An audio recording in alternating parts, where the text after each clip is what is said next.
Yo, how's it going everybody? It's MacklinGaming and welcome back to my favorite series on this channel so far. I played Final Fantasy for the first time. Yeah, it's true, I grew up as a big Nintendo kid and I just never got interested in Final Fantasy. And only now in my adult life have I been getting into the masterpiece series that is Final Fantasy and recognizing how each one of these games is its own unique art form. You know, how can you have like 16 Final Fantasies? Well, they're not sequels, you know, each one stand alone for the most part. So far, I've played, before this video, 7 and all of its remakes and prequels, Crisis Core. I played 10 and I played 16. So now I think you guys know, it's no secret by the title of this video, which one I've just played. And that's right, it is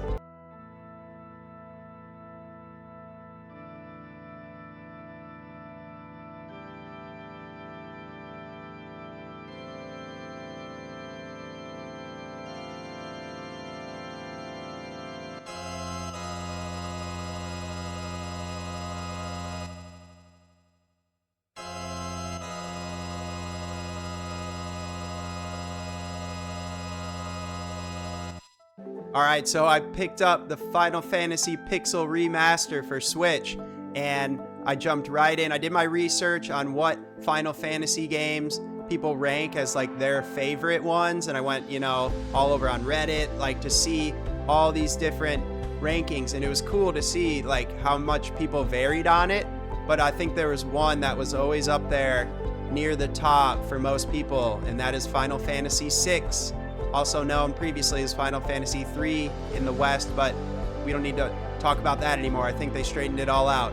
Final Fantasy VI, the last Final Fantasy on the Super Nintendo. Now let's go back to 1994, because if you do the math, it's 2024.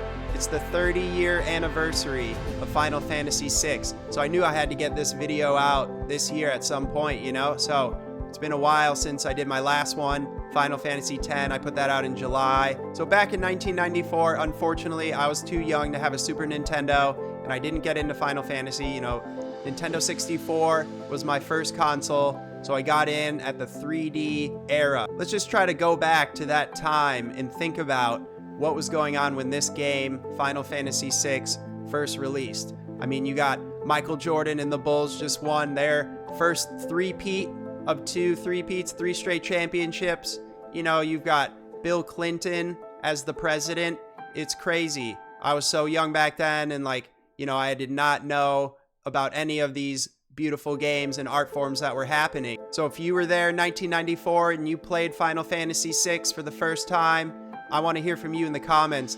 What was your reaction? How did this game hold up against all other video games at the time? Because when I think about it, and when I did my research and heard about it, I think this game was like the pinnacle of gaming at the time for RPGs.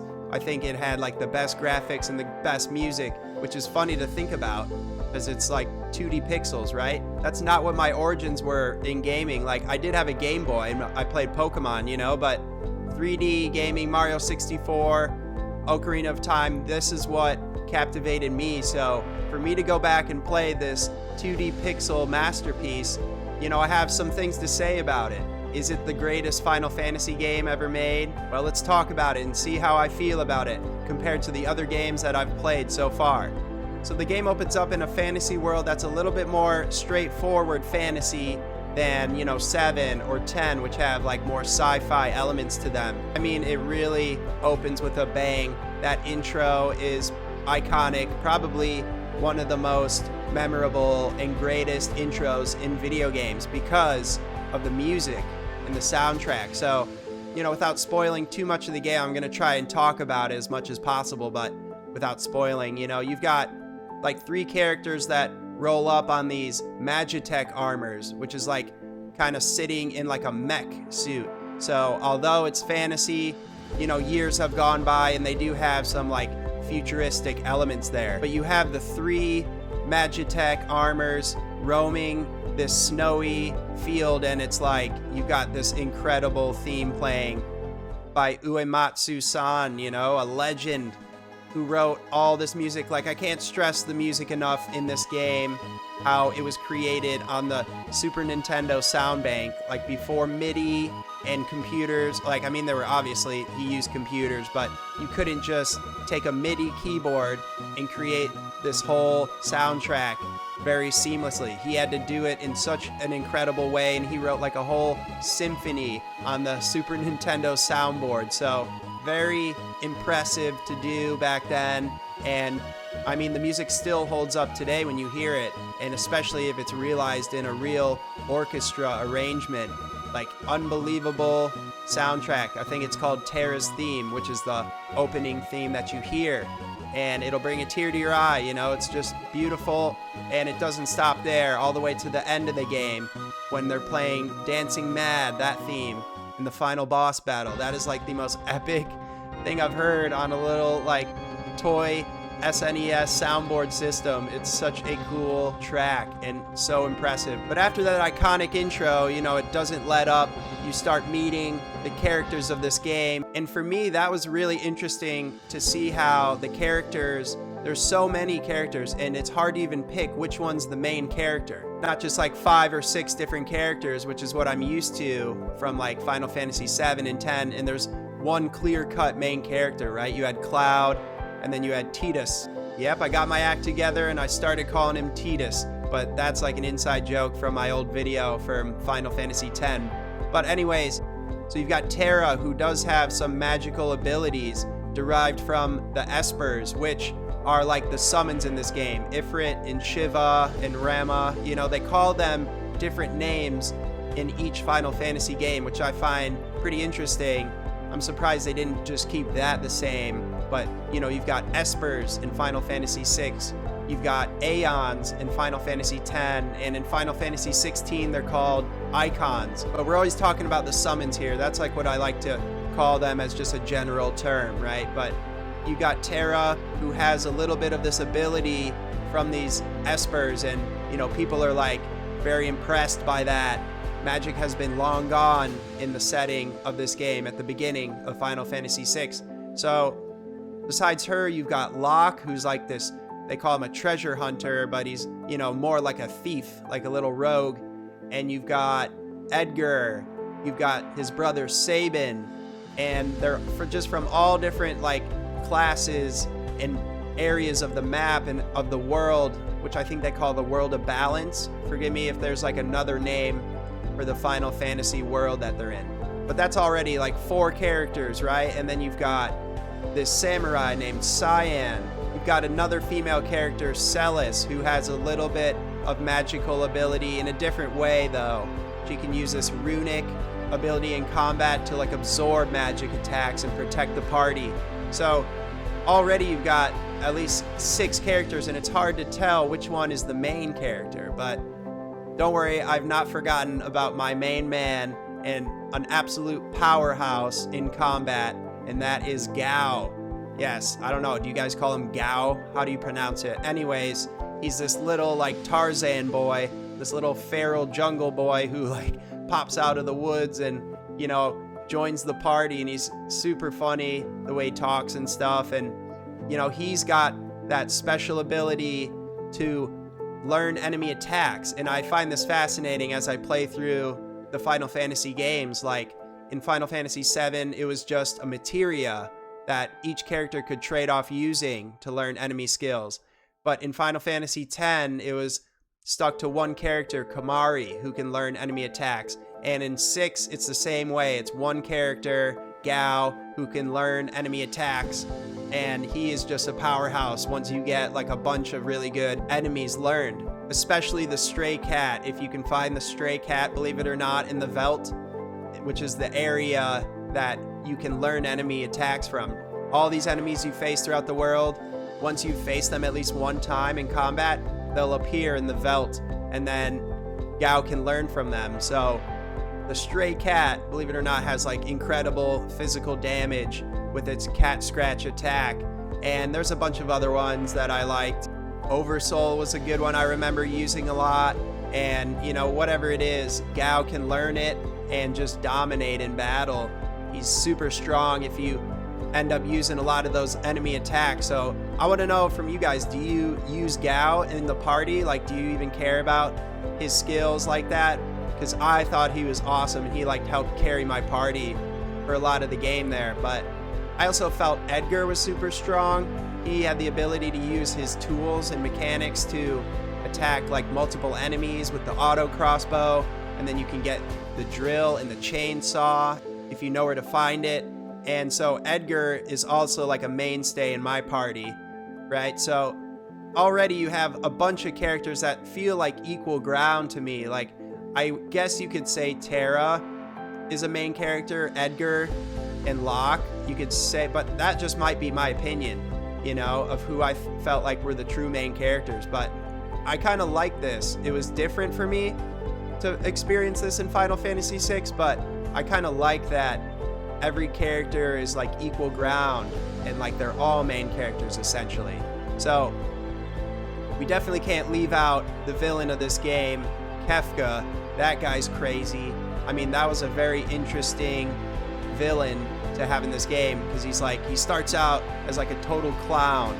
You know, he's literally got like makeup and face paint on. He's wearing these like bright, colorful clothes. It's like not what you would expect from a villain. It's not like Sephiroth, who's always wearing like dark, you know, black clothes and like a humongous katana, you know. But Kefka's just that kind of crazy that you do not want to face. He like makes you uncomfortable. He's not like the Emperor, but he like corrupts the Emperor, you know, Gestal, I think it is.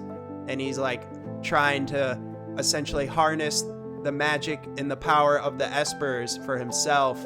But he's like super funny in the first act of this game. Like, the humor in this game is more than I've experienced in any other Final Fantasy game.